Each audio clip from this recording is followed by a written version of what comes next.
如果你在2023年错过了英伟达，看着它从100多美元一路涨到现在的1000多美元，眼睁睁看着身边的人赚了10倍、20倍，而你只能拍着大腿后悔自己当初为什么没有下手，那今天这个视频，你真的1秒钟都不能快进。看完这个视频，你会彻底搞懂 AI 投资的下半场到底在哪里。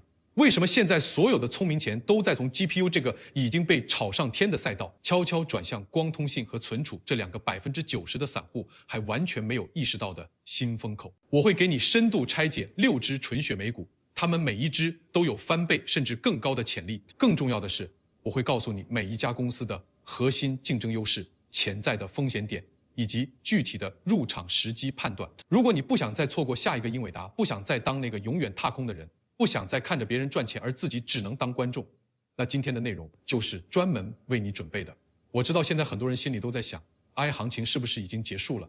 英伟达都涨了这么多了，现在再进去是不是就是接盘侠？其实我可以很明确的告诉你 ，AI 行情不仅没有结束，甚至可以说才刚刚开始。只不过第一波的普涨行情已经过去了，接下来的行情会变得非常分化，那些没有真正业绩支撑的概念股会慢慢跌回原形，而那些真正掌握了 AI 底层核心技术的公司才会走出真正的长牛行情。你更愿意相信 AI 行情已经结束，现在应该赶紧离场观望，还是相信 AI 的下半场才刚刚开始？现在正是布局新赛道的最佳时机。把你的想法打在评论区，我会认真看每一条留言。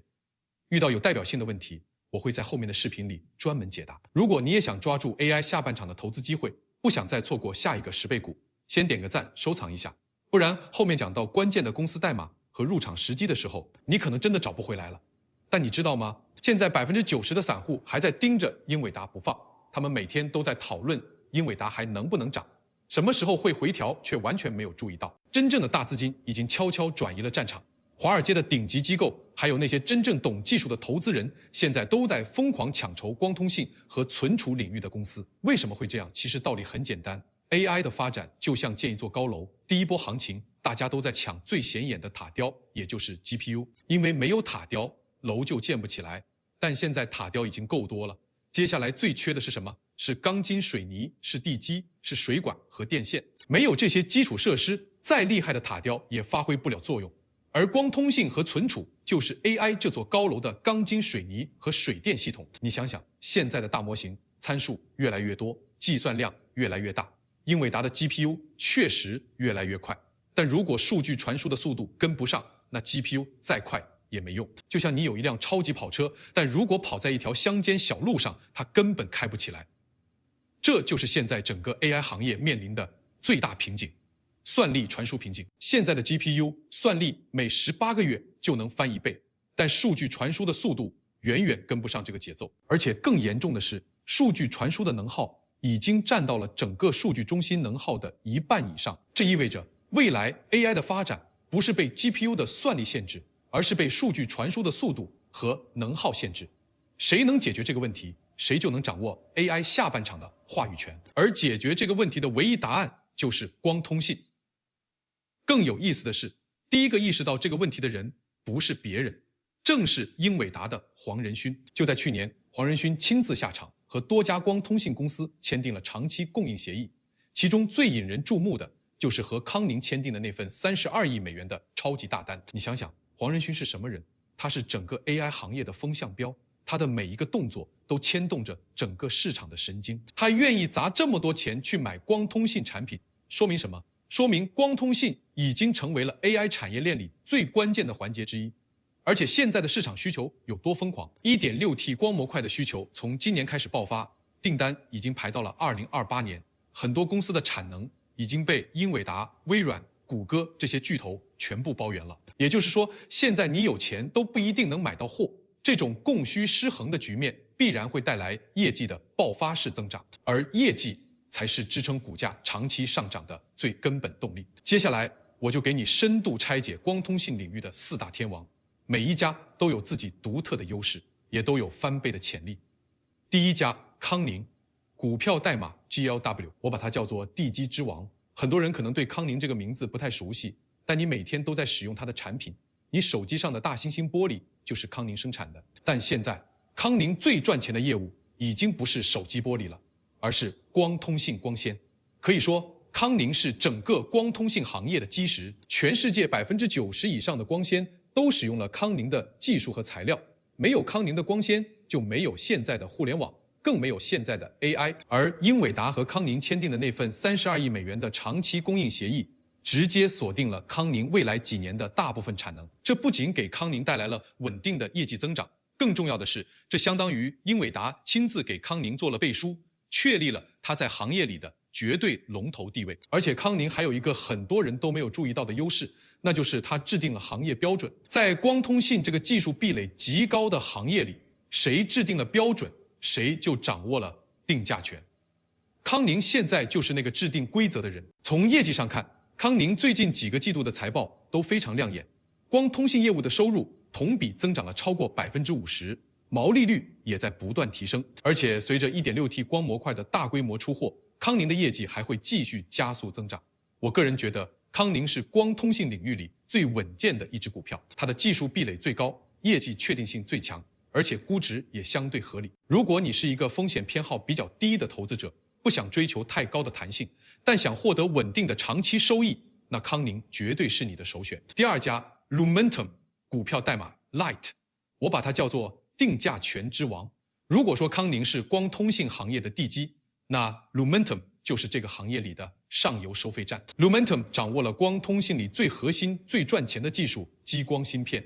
激光芯片是光模块的心脏，占了光模块成本的40%以上。而且这个技术的壁垒非常高，全世界能生产高端激光芯片的公司屈指可数。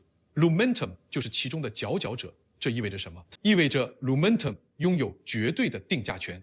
下游的光模块厂商，不管你是谁，都得向 Lumentum 买激光芯片。而且现在需求这么旺盛，产能这么紧张， Lumentum 想涨价就涨价，下游厂商根本没有讨价还价的余地。你看看 Lumentum 最近的财报就知道了，它的毛利率已经提升到了50%以上，而且还在不断上升。这就是拥有核心技术的好处。而且 Lumentum 的订单现在已经排到了2027年，也就是说未来3年的业绩基本上已经锁定了。这种确定性在整个科技行业里都是非常罕见的。当然 Lumentum 也不是没有风险，它最大的风险就是技术迭代的风险。如果未来出现了新的技术替代了激光芯片，那 Lumentum 的优势就会消失。但至少在未来5到10年里，激光芯片仍然是光通信的主流技术，这个风险暂时还不用太担心。如果你想投资光通信行业，又想获得比康宁更高一点的收益，同时又不想承担太大的风险，那 Lumentum 是一个非常不错的选择。我建议你可以关注它的30日线，如果回调到30日线附近，就是一个比较好的入场时机。第三家 AAO 表代码 AAOI， 我把它叫做弹性之王。AOI 和前面2家公司不一样，它主要做的是下游的光模块制造。如果说 Lumentum 是上游的收费站，那 AOI 就是下游的造货车的。为什么说 AOI 是弹性之王？因为它的业绩对光模块需求的变化最敏感。当行业需求爆发的时候， AOI 的业绩会增长得最快，股价也会涨得最多。但反过来，当行业需求下滑的时候，它的业绩也会跌得最惨，股价的波动也会最大。这一点从它过去的股价走势就能看出来。在2023年的光模块行情里， IOE 的股价从不到10美元，最高涨到了超过80美元，涨幅超过了700%。这个涨幅比英伟达还要高，但同时它的风险也是最大的。首先，它的毛利率比较低，只有30%左右，远低于 Lumentum 和康宁。其次，它对大客户的依赖度非常高，前5大客户占了它收入的80%以上。如果大客户的订单减少，或者把订单转给其他厂商，那 AAOI 的业绩会受到非常大的影响。所以，如果你想投资 AAOI， 一定要有足够的风险承受能力，而且一定要控制好仓位，不要把所有的钱都投进去。我建议你把 AOI 的仓位控制在总仓位的10%以内，而且投资 AOI 一定要择时，不要在它涨得最疯狂的时候追进去，而是要等它回调的时候再分批买入。比如当它回调到50日线或者60日线附近的时候，就是一个比较好的入场点。第4家 Coherent 股票代码 Cohort， 我把它叫做确定性最强的龙头。为什么这么说？因为 Coherent 不仅在传统的光通信领域有很强的实力，而且它还是 CPO 技术的核心领导者。什么是 CPO？CPO 就是共封装光学，是下一代光通信的核心技术。简单来说，就是把光模块和 GPU 封装在一起，这样可以大大提高数据传输的速度，降低能耗。黄仁勋曾经说过 ，CPU 是未来 AI 算力的关键技术，而 Coherent 就是 CPU 技术领域里的绝对龙头。更重要的是，英伟达已经入股了 Coherent。这意味着什么？意味着 Coherent 已经成为了英伟达生态系统里的核心成员。未来，英伟达的所有 CPU 产品基本上都会使用 Coherent 的技术，这就给 Coherent 的业绩带来了极强的确定性。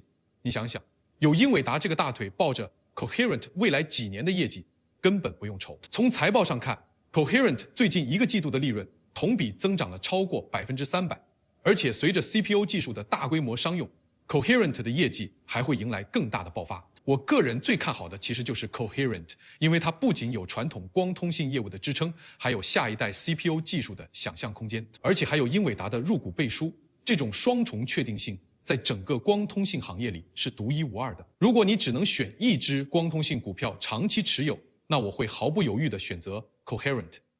这4只股票，你目前持有哪一只？或者你更看好哪一只？是觉得弹性大的 AOI 更有机会，还是确定性强的 Coherent 更稳妥？把你的想法打在评论区，我们一起讨论。讲完了光通信，我们再来说说 AI 基建里另一个被严重低估的环节，那就是存储。很多人可能觉得存储不就是硬盘和内存吗？有什么技术含量？以前不都是周期股吗？涨涨跌跌的，没什么意思。但我要告诉你，现在的存储已经不是以前的存储了。AI 的爆发彻底改变了存储行业的逻辑，存储已经从一个典型的周期行业变成了一个高速增长的成长行业。为什么会这样？其实道理很简单，大模型的训练和推理需要海量的数据，而且这些数据需要被快速的读取和写入。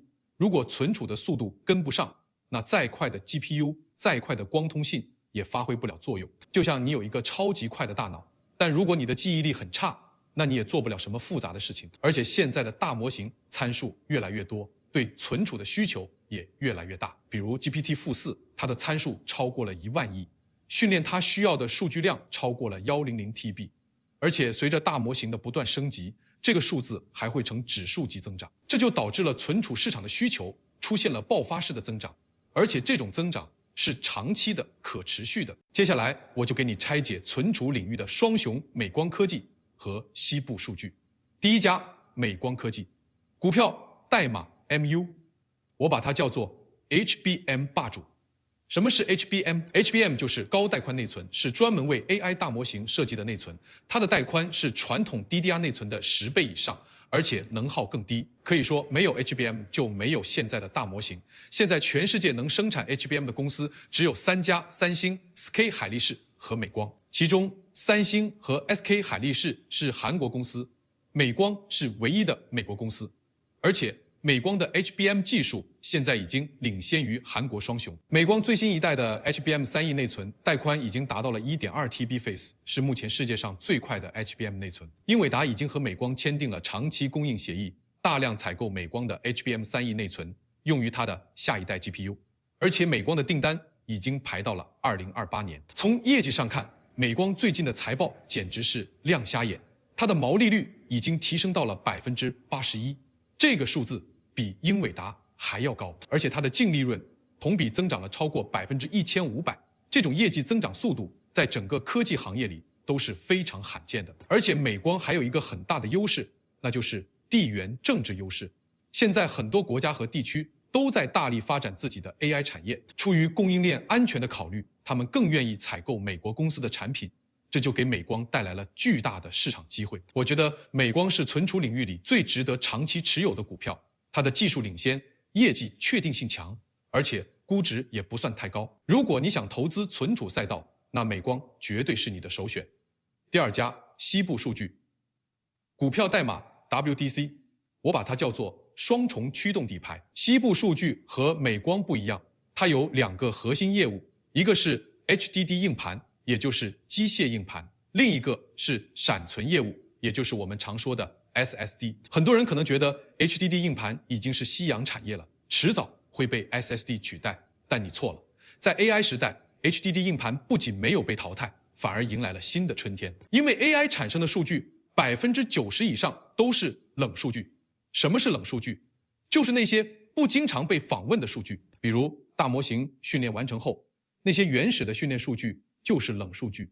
这些数据不需要被快速读取，但需要被长期保存。而 HDD 硬盘是存储冷数据的最佳选择，因为它的容量大，价格便宜，每 GB 的存储成本只有 SSD 的1/10左右。所以随着 AI 数据量的爆炸式增长， HDD 硬盘的需求也在不断增加。西部数据作为全球最大的 HDD 硬盘厂商之一，自然是最大的受益者。而且西部数据还有一个很多人都没有注意到的底牌，那就是它拥有闪迪的全部股权。闪迪是全球领先的闪存厂商，在消费级和企业级闪存市场都有很强的实力。这就意味着西部数据同时拥有冷数据和热数据2个市场。热数据用 SSD， 冷数据用 HDD。不管是哪种数据，都离不开西部数据的产品。这种双重驱动的业务结构，让西部数据的业绩更加稳定，抗风险能力更强。而且现在市场对西部数据的估值还停留在传统周期股的水平，很多人还没有意识到 AI 已经彻底改变了西部数据的基本面。所以西部数据是一只被严重低估的股票。如果你想在存储赛道里找一只被低估的潜力股，那西部数据绝对值得你重点关注。讲到这里，如果你发现自己已经开始重新思考 AI 投资的逻辑了，那就顺手点个赞，说明你已经抓到重点了。现在我把今天讲的6只股票给大家做一个简单的梳理。光通信4大天王，康宁、GLW、地基之王最稳健，适合长期持有。Lumentum Light， 定价权之王，毛利率高，业绩确定性强。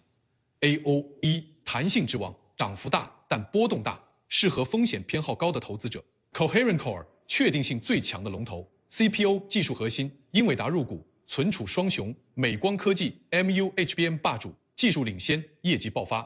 西部数据 WDC 双重驱动底牌被严重低估。这6只股票就是 AI 下半场最值得布局的纯血美股，每一只都有自己独特的优势，也都有翻倍甚至更高的潜力。当然，投资没有绝对的事情，任何股票都有风险，所以我在这里也要给大家几个重要的提醒。首先，不要把所有的钱都投在一只股票上，一定要分散投资，把资金分配到不同的公司、不同的赛道，这样可以降低风险。其次，不要追高，再好的股票涨多了也会回调，一定要耐心等待合适的入场时机，比如等股票回调到30日线或者50日线附近的时候，再分批买入。第三，不要短线操作，这些公司都是长期成长股，它们的价值会在未来3到5年里慢慢体现出来。如果你想着今天买明天卖，那你很可能会错过它们的主升浪。最后，一定要自己做研究。我今天讲的所有内容都只是我的个人观点，不能作为你投资的唯一依据。你一定要自己去看这些公司的财报，了解他们的基本面，再结合自己的风险承受能力，做出适合自己的投资决策。如果你觉得今天的视频对你有帮助，别忘了订阅我的频道，打开小铃铛，这样你就不会错过我后面更新的更多关于 AI 投资的精彩内容。最后，我想跟大家说，投资其实是一场认知的变现，你永远赚不到你认知以外的钱。2023年，很多人错过了英伟达，不是因为他们没有钱，也不是因为他们没有机会，而是因为他们的认知没有跟上，他们没有意识到 AI 会带来这么大的变革。现在 AI 的下半场已经开始了，光通信和存储就是下一个英伟达所在的赛道。这一次你还要再错过吗？当然，投资有风险，入市需谨慎。今天视频里的所有内容都只是我的个人观点和信息分享，不构成任何投资建议。任何投资决策都需要你自己去研究，自己去判断。如果你对某只股票感兴趣，一定要去看它的最新财报，了解它的基本面，再结合自己的风险承受能力，做出适合自己的选择。